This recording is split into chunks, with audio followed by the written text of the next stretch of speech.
सोचिए, दुनिया के सबसे बड़े लोकतंत्र के लिए एक रूल बुक बनाना कितना बड़ा काम रहा होगा। जी हाँ, इतना वक्त लगा भारत के संविधान को बनाने में। चलिए इस सफर को थोड़ा करीब से देखते हैं। वैसे इसकी कहानी आज़ादी से भी पहले शुरू होती है, ब्रिटिश काल के इन एक्ट्स के साथ। तो सवाल था, आज़ादी के बाद देश चलेगा कैसे? जवाब मिला संविधान सभा से। फिर शुरू हुआ बैठकों और बहसों का लंबा दौर, जिसने देश की किस्मत तय की। और इस पूरे काम के केंद्र में थी ड्राफ्टिंग कमेटी, जिसके अध्यक्ष थे डॉक्टर भीमराव अंबेडकर। इस टीम का काम था संविधान का पूरा ड्राफ्ट तैयार करना, एक बहुत बड़ी जिम्मेदारी। और जानते हैं, असली हाथ से लिखी कॉपी का वजन कितना था? पूरे 13 किलो।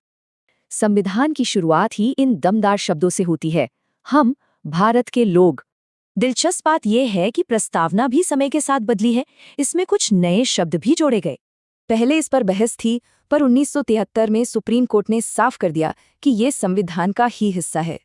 इसे एक लिविंग डॉक्यूमेंट की तरह बनाया गया, मतलब ये वक्त के साथ बदल सकता है।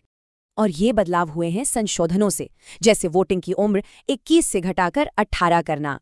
इनमें 42nd संशोधन तो इतना बड़ा था कि उसे मिनी कॉन्स्टिट्यूशन भी कहते हैं।